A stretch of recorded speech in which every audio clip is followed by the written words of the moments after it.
Iran Israel war.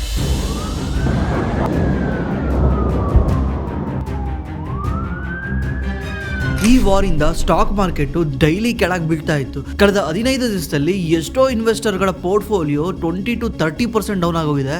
Index 10%ಗಿಂತ ಜಾಸ್ತಿ down ಆಗೋಗಿದೆ. ಇದಕ್ಕೆ ಕಾರಣ ಈ ವಾರ್.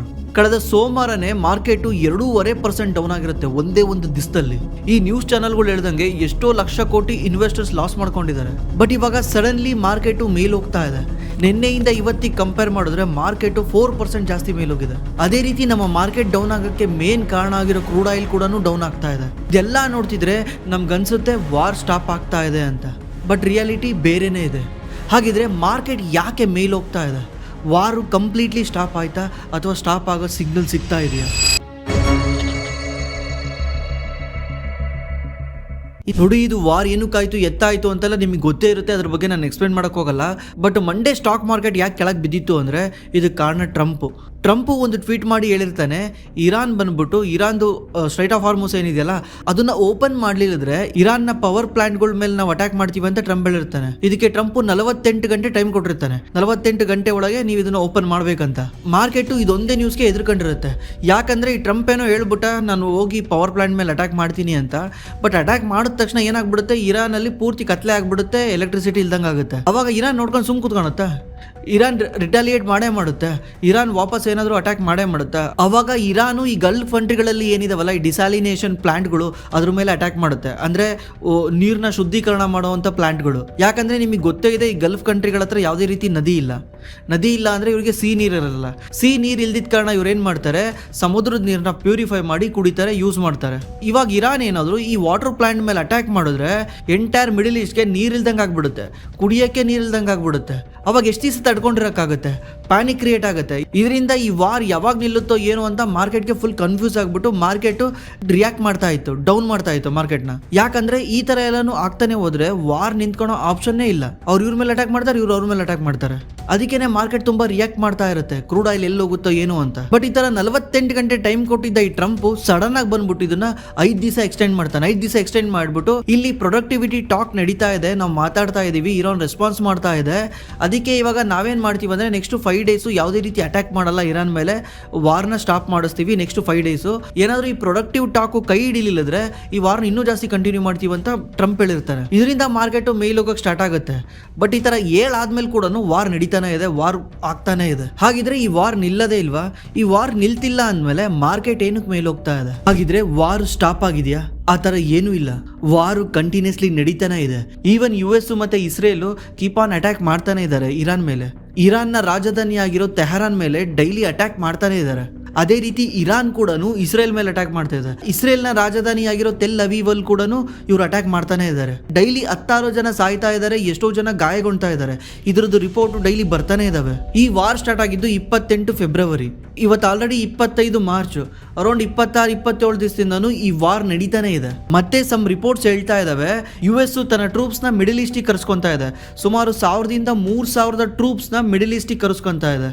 ಅಂದ್ರೆ ವಾರ್ ಇನ್ನು ಮುಗಿಯೋ ತರ ಕಾಣ್ತಾ ಇಲ್ಲ ಅಂತಾನೆ ಇದೆಲ್ಲ ಹೇಳ್ತಾ ಇದೆ, ತೋರಿಸ್ತಾ ಇದೆ. ಬಟ್ ಆದ್ರೂ ಮಾರ್ಕೆಟ್ ಯಾಕೆ ಮೇಲೋಗ್ತಾ ಇದೆ? ಮಾರ್ಕೆಟ್ ರಿಯಾಕ್ಟ್ ಮಾಡ್ತಾ ಇದೆ. ಮಾರ್ಕೆಟ್ ರಿಯಾಕ್ಟ್ ಮಾಡೋಕ್ಕೆ ಕಾರಣ ನಾನು ಅವಾಗಲೇ ಹೇಳಿದ್ನಲ್ಲ, ಟ್ರಂಪ್ ಟ್ವೀಟ್ ಮಾಡಿದ್ದ ಪ್ರೊಡಕ್ಟಿವ್ ಕಾನ್ವರ್ಸೇಷನ್ ನಡೀತಾ ಇದೆ ಅಂತ. ಇದೇ ಒಂದು ವಿಷಯಕ್ಕೆ ಮಾರ್ಕೆಟ್ ಪಾಸಿಟಿವ್ ರಿಯಾಕ್ಟ್ ಮಾಡ್ತಾ ಇದೆ. ಈ ವಾರ್ ನಿಲ್ಬೇಕಂದ್ರೆ ಟ್ರಂಪ್ 15 ಷರತ್ತು ಹಾಕಿದ್ದಾನೆ ಇರಾನ್ ಮೇಲೆ. ಈ 15 ಷರತ್ತುಗಳಿಗೂ ಇರಾನ್ ಒಪ್ಕೊಂಡ್ರೆ ಈ ವಾರ್ ನಿಂತ್ಕೊಳುತ್ತೆ. ಆ ಷರತ್ತು ಏನೇನಂದ್ರೆ, ಮೊದಲನೇದೇನಂದ್ರೆ ಇರಾನ್ ಹತ್ರ ಇರೋ ಎಕ್ಸಿಸ್ಟಿಂಗ್ ನ್ಯೂಕ್ಲಿಯರ್ ಕೆಪಬಿಲಿಟಿನ ಡಿಸ್ಮೆಂಟಲ್ ಮಾಡೋದು, ಅಂದ್ರೆ ಪೂರ್ತಿ ಡಿಸ್ಟ್ರಾಯ್ ಮಾಡ್ಬಿಡೋದು ಅದನ್ನ. ಮತ್ತೆ ಇರಾನ್ ಒಪ್ಕೊಬೇಕು, ನಾನು ಯಾವತ್ತೂ ಕೂಡ ಈ ತರ ನ್ಯೂಕ್ಲಿಯರ್ ವೆಪನ್ ನ ಡೆವಲಪ್ ಮಾಡಲ್ಲ ಅಂತ.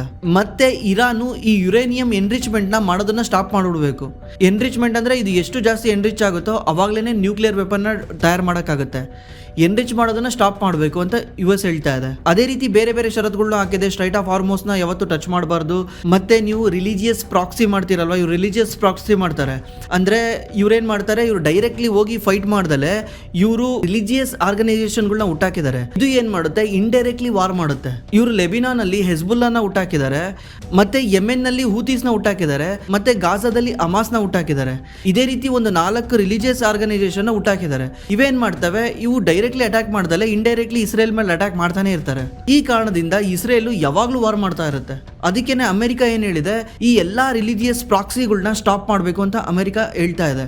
ಈ ರೀತಿ ಒಂದು 15 ಷರತ್ತುಗಳನ್ನ ಅಮೆರಿಕ ಹಾಕಿದೆ, ಅಂದ್ರೆ ಟ್ರಂಪ್ ಹಾಕಿದೆ. ಇದನ್ನ ಪಾಕಿಸ್ತಾನ್ ಥ್ರೂ ತಗೊಂಡೋಗಿ ಹೇಳಿದ್ದಾರೆ ಅಂತ ಒಂದು ನ್ಯೂಸ್ ಇದೆ. ಅಂದ್ರೆ ಡೈರೆಕ್ಟ್ US ಎಂಬಸಿ ತಗೊಂಡೋಗಿ ಹೇಳಕ್ ಬರಲ್ಲ, ಅದನ್ನ ಪಾಕಿಸ್ತಾನ ಥ್ರೂ ಹೇಳಿಸಿದ್ದಾರೆ ಅಂತ ಹೇಳ್ತಾ ಇದ್ದಾರೆ. ಈ ಟ್ರಂಪ್ ಕೊಟ್ಟಿರೋ 15 ಷರತ್ತುಗಳನ್ನ ಇರಾನ್ ಸ್ಟ್ರೈಟ್ ಅವೇ ರಿಜೆಕ್ಟ್ ಮಾಡಿದೆ. ಈಗ ಇರಾನ್ ಏನ್ ಹೇಳ್ತಾ ಇದೆ, ಈ ವಾರ್ ನಿಂತ್ಕೊಬೇಕಂದ್ರೆ ನಾನು 5 ಷರತ್ತು ಕೊಡ್ತೀನಿ, ಅದಕ್ಕೆ ಒಪ್ಕೊಳ್ಳಿ, ಅವಾಗ ಈ ವಾರ್ ನಿಂತ್ಕೊಳುತ್ತೆ ಅಂತ ಇರಾನ್ ಹೇಳ್ತಾ ಇದೆ. ಈ ಷರತ್ತು ಯಾವ್ಯಾವ ಅಂದ್ರೆ, A complete end US Israel aggression and assassination. ಅಂದ್ರೆ ಇವಾಗ US ಇಸ್ರೇಲ್ ಏನು ಅಗ್ರೆಷನ್ ತೋರಿಸ್ತಿದೆಯಲ್ಲ ಅದನ್ನ ಕಮ್ಮಿ ಮಾಡಬೇಕು.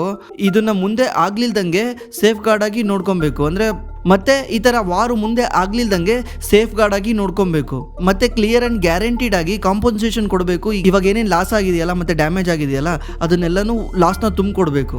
ಈ ತರ ಲಾಸ್ ತುಂಬಿಕೊಟ್ರೆ ಏನಾಗುತ್ತೆ, ಖುದ್ದು ಅಮೆರಿಕ ಮಿಸ್ಟೇಕ್ ಮಾಡಿದೆ ಅಂತ ಒಪ್ಕೊಂಡಂಗಾಗುತ್ತೆ. ಬಿಕಾಸ್ ಲಾಸ್ ಕೊಡೋದು ಏನು ಹೇಳಿ, ತಪ್ಪಾಯ್ತು ಅಂತ ಹೇಳೋದು ಯಾವಾಗ ಹೇಳಿ, ತಪ್ಪು ಮಾಡಿದಾಗ. ಈಗ ಅವರಿಗೆ ಲಾಸ್ ತುಂಬಿಕೊಟ್ರೆ ಏನಾಗುತ್ತೆ, ಅಮೆರಿಕ ನಾನು ತಪ್ಪು ಮಾಡಿದ್ದೀನಿ ಅಂತ ಒಪ್ಕೊಂಡಂಗಾಗುತ್ತೆ. ಮತ್ತೆ ಇವ್ರದ್ದು ಗ್ರೂಪ್ ಏನಿದಾವಲ್ಲ, ಹೆಜ್ಬುಲ್ಲಾ, ಹಮಾಸು, ಇದ್ರ ಮೇಲೆಲ್ಲ ಇಸ್ರೇಲ್ ಅಟ್ಯಾಕ್ ಮಾಡ್ತಾನೆ ಇದೆ.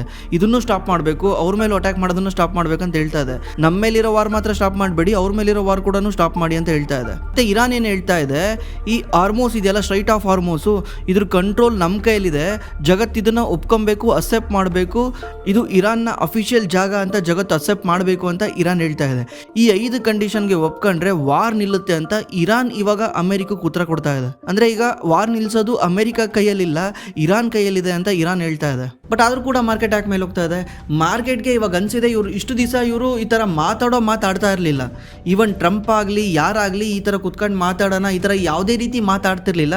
ಇವಾಗ ಮಾತಾಡಕ್ಕೆ ಸ್ಟಾರ್ಟ್ ಮಾಡಿದ್ದಾರೆ. ಯಾರನ್ನ ಒಬ್ರು ಸ್ಟಾರ್ಟ್ ಮಾಡಬೇಕು, ಇದು ಮುಗಿಯುತ್ತೋ ಇಲ್ಲೋ ಸೆಕೆಂಡ್ರಿ, ಯಾರನ್ನ ಒಬ್ರು ಸ್ಟಾರ್ಟ್ ಮಾಡಬೇಕು.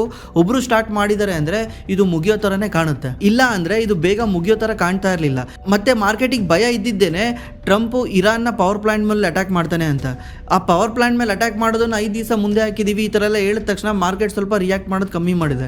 ಯಾಕಂದ್ರೆ ಈ ತರ 5 ದಿವಸ ಮುಂದೆ ಹಾಕಿದೀವಿ, 6 ದಿವಸ ಮುಂದೆ ಹಾಕಿದೀವಿ ಅಂತ ಏನು ಹೇಳ್ತಾರಲ್ಲ, ಇದು ಬಂದ್ಬಿಟ್ಟು ಸಿಗ್ನಲ್ ಕೊಟ್ಟಂಗೆ, ಲೈಕ್ ನಾವು ಅದನ್ನ ಹಿಂದಕ್ಕೆ ತಗೊಂಡಿದೀವಿ, ಅದು ಏನು ಹೇಳಿರ್ತಾರಲ್ವ ಮುಂಚೆ, ಅದನ್ನ ಹಿಂದಕ್ಕೆ ತಗೊಂಡಿದೀವಿ ಅಂತ. ಇವಾಗ ಸಡನ್ ಆಗಿ ಬಂದ್ಬಿಟ್ಟು ನಾನು 48 ಗಂಟೆ ಟೈಮ್ ಕೊಟ್ಟಿದ್ದೀನಿ, 48 ಗಂಟೆನಲ್ಲಿ ನೀವೇನಾದ್ರೂ ಓಪನ್ ಮಾಡ್ಲಿದ್ರೆ ನಾನು ಹಂಗೆ ಮಾಡ್ತೀನಿ ಹಿಂಗೆ ಮಾಡ್ತೀನಿ ಅಂತ ಹೇಳಿರ್ತಾರೆ. ಈಗ ಅವ್ರು ಏನಾದರೂ ಮಾತು ಕೇಳಿದ್ರೆ ಸಡನ್ ಆಗಿ ಅದನ್ನು ವಾಪಸ್ ತಗೊಂಡ್ರೆ ಏನಾಗುತ್ತೆ, ಸೋತಂಗಾಗುತ್ತೆ. ಅದಕ್ಕೆ ಇವ್ರೇನು ಮಾಡ್ತಾರೆ, ಅದನ್ನು ಮುಂದಕ್ಕೆ ಹಾಕ್ತಾರೆ. ಮತ್ತೆ ಮಾರ್ಕೆಟ್ ಬೇರೆ ನೆಗೆಟಿವ್ ಆಗಿ ರಿಯಾಕ್ಟ್ ಮಾಡ್ತಾ ಇದೆ.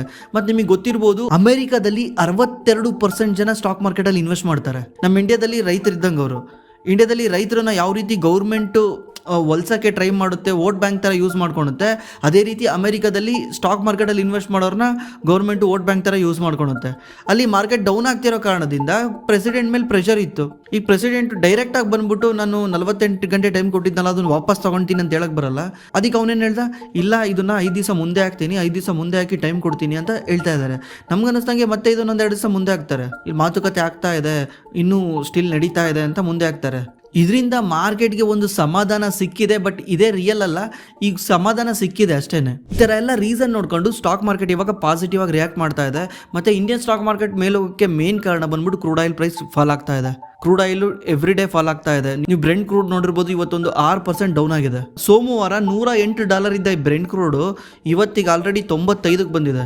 ಸುಮಾರು 10-12% ಡೌನ್ ಆಗಿದೆ 3-4 ದಿವಸದಲ್ಲೇ. ಈ ರೀಸನ್ ಇಂದ ಮಾರ್ಕೆಟ್ ಇದನ್ನ ಪಾಸಿಟಿವ್ ಆಗಿ ತಗೊಂಡು ಮೇಲೆ ಹೋಗ್ತಾ ಇದೆ. ನಮ್ಮ ಇಂಡಿಯಾಗೆ ಥ್ರೆಟ್ ಏನಂದ್ರೆ ಕ್ರೂಡ್ ಆಯಿಲೇನೆ. ಕ್ರೂಡ್ ಆಯಿಲ್ ಪ್ರೈಸ್ ಜಾಸ್ತಿ ಹೋದ್ರೇನೆ ನಮಗೆ ಪ್ರಾಬ್ಲಮ್. ಕ್ರೂಡ್ ಆಯಿಲ್ ಪ್ರೈಸ್ ಕಮ್ಮಿ ಬಂದ್ರೆ ನಮ್ಗೆ ಏನೂ ಪ್ರಾಬ್ಲಮ್ ಇಲ್ಲ. ಇವ್ರು ಹೆಂಗನ ಕಿತ್ತಾಡ್ಕೊಳ್ಳಿ, ಇವ್ರು ಹೆಂಗನ ವಾರ್ ಮಾಡ್ಕೊಳ್ಳಿ. ಕ್ರೂಡ್ ಆಯಿಲ್ ಒಂದು ಸ್ಟೇಬಲ್ ಆಗಿದ್ರೆ ನಮ್ಗೇನು ಎಫೆಕ್ಟ್ ಆಗಲ್ಲ. ಕ್ರೂಡ್ ಆಯಿಲ್ ಪ್ರೈಸ್ ಕೆಳಗೆ ಬಂದರೆ ನಮಗೇನು ಎಫೆಕ್ಟೇ ಆಗಲ್ಲ. ಅದಕ್ಕೆ ಮಾರ್ಕೆಟ್ ರಿಯಾಕ್ಟ್ ಮಾಡ್ತಾ ಇದೆ, ಮಾರ್ಕೆಟ್ ಮೇಲೆ ಹೋಗ್ತಾ ಇದೆ. ಸ್ಟಿಲ್ ಗೊತ್ತಿಲ್ಲ ಇದು ಎಷ್ಟು ದಿವಸದವರೆಗೂ ಅಂತ. ಇದು ವಾರ್ ಇನ್ನೂ ನಿಂತಿಲ್ಲ, ವಾರ್ ನಡೀತಾ ಇದೆ. ನನ್ನ ಪ್ರಕಾರ ಇದು ವಾರ್ ಇನ್ನೂ ಕಂಟಿನ್ಯೂ ಆಗ್ಬೋದು. ಬಟ್ ಮಾರ್ಕೆಟ್ ಮೇಲೆ ಹೋಗುತ್ತಾ ಕೆಳಗೆ ಹೋಗುತ್ತಾ ಅಂತ ಪ್ರಿಡಿಕ್ಟ್ ಮಾಡೋಕ್ಕಾಗಲ್ಲ ಯಾವತ್ತೂ ಕೂಡ. ನಾವೇನು ಮಾಡ್ಬೋದು, ಸ್ಟೇ ಇನ್ವೆಸ್ಟೆಡ್ ಆಗಿರ್ಬೋದು. ದುಡ್ಡಿತ್ತ ಇನ್ವೆಸ್ಟ್ ಮಾಡೋದು, ದುಡ್ಡು ಇಲ್ವಾ ನೋಡ್ಕೊಂಡು ಕೂತ್ಕೊಳ್ಳೋದು, ಇಷ್ಟೇ ಮಾಡ್ಬೇಕು. ಇನ್ನೇನು ಮಾಡೋಕ್ಕಾಗಲ್ಲ ಮಾರ್ಕೆಟಲ್ಲಿ. ಯಾಕಂದರೆ ವೆಯ್ಟ್ ಮಾಡ್ಕೊಂಡು ಕೂತ್ಕೊಂಡ್ರೆ ಮಾರ್ಕೆಟ್ ರಿಕವರ್ ಆಗುತ್ತೆ. ಮಾರ್ಕೆಟ್ ಏನಾದರೂ 10% ಮೇಲೋ ಇದ್ದರೆ, ನನ್ನ ಕೈಯಲ್ಲಿ ದುಡ್ಡು ಇಟ್ಕೊಂಡು ಇನ್ವೆಸ್ಟ್ ಮಾಡ್ದಲೇ ಇಟ್ಕೊಂಡಿದ್ರೆ ಅದೇನು ಹೇಳಿ ಲಾಸು, 10% ಲಾಸು. ಅದೇ ಮಾರ್ಕೆಟ್ ಏನಾದರೂ 10% ಕೆಳಗೆ ಬಂದರೆ ಅಲ್ಲೂ ಲಾಸು. ಇನ್ವೆಸ್ಟ್ ಮಾಡಿದ್ರು ಲಾಸ್ಟು, ಇನ್ವೆಸ್ಟ್ ಮಾಡಲಿದ್ರು ಲಾಸ್ ಅಂದಮೇಲೆ ಏನಕ್ಕೆ ವೆಯ್ಟ್ ಮಾಡ್ಕೊಂಡು ಕೂತ್ಕೊಬೇಕು? ಅಂದರೆ ಕ್ಯಾಲ್ಕುಲೇಷನ್ ಮಾಡಬೇಕು. ದುಡ್ಡಿತ್ತ ಇನ್ವೆಸ್ಟ್ ಮಾಡಬೇಕು, ಇಲ್ಲ ಸುಮ್ಮನೆ ಕೂತ್ಕೊಬೇಕು. ಇದು ನನ್ನ ಕ್ಯಾಲ್ಕುಲೇಷನ್ನು, ನನ್ನ ಮೆಂಟಾಲಿಟಿ. ಜನಗಳು ಯಾವ ರೀತಿ ಥಿಂಕ್ ಮಾಡ್ತಾರೆ ನನಗೆ ಗೊತ್ತಿಲ್ಲ. ಇದು ನಾನು ಹಿಂಗೆ ಮಾಡೋದು. ನಾನು ಯಾವತ್ತು ಕ್ಯಾಶ್ ಇಟ್ಕೊಂಡು ಕೂತ್ಕೊಳ್ಳಲ್ಲ. ನೀವೇನು ಮಾಡ್ತೀರಾ? ನಿಮ್ಮ ಸ್ಟ್ರಾಟರ್ಜಿ ಏನು? ನಿಮ್ಗೇನು ಅನಿಸುತ್ತೆ, ವಾರ್ ನಿಲ್ಬೋದಾ ಅಥವಾ ನೀವು ಇನ್ನೂ ವೆಯ್ಟ್ ಮಾಡ್ತೀರಾ, ಮಾರ್ಕೆಟ್ ಮ್ಯಾಕ್ಸಿಮಮ್ ಇಷ್ಟು ಕೆಳಗೆ ಬರ್ಬೋದು ಅಥವಾ ಇಲ್ಲಿಂದ ರಿಕವರ್ ಆಗ್ಬೋದಾ? ನಿಮ್ಗೇನು ಅನಿಸುತ್ತೆ, ನಿಮ್ಮ ಪಾಯಿಂಟ್ ಆಫ್ ವ್ಯೂ ಕೂಡ ಹೇಳಿ ನೋಡೋಣ, ನೀವು ಯಾವ ರೀತಿ ಯೋಚನೆ ಮಾಡ್ತೀರಾ ಅಂತ. ನಿಮ್ಗೇನಾದರೂ ಸ್ಟಾಕ್ ಮಾರ್ಕೆಟಲ್ಲಿ ಇನ್ವೆಸ್ಟ್ ಮಾಡೋಕ್ಕೆ ಹೆಲ್ಪ್ ಬೇಕಿದ್ರೆ ನಮ್ಮ ಡಿಸ್ಕ್ರಿಪ್ಷನಲ್ಲಿ ಗೂಗಲ್ ಫಾರ್ಮ್ ಇರುತ್ತೆ. ಆ ಗೂಗಲ್ ಫಾರ್ಮಲ್ಲಿ ನೀವು ನಿಮ್ಮ ಡೀಟೇಲ್ ಎಂಟ್ರಿ ಮಾಡಿದ್ರೆ ನಮ್ಮ ಟೀಮ್ ನಿಮಗೆ ಕಾಲ್ ಮಾಡಿ ಹೆಲ್ಪ್ ಮಾಡ್ತಾರೆ. ಥ್ಯಾಂಕ್ಸ್ ಫಾರ್ ವಾಚಿಂಗ್, ಮತ್ತೆ ಸಿಗೋಣ.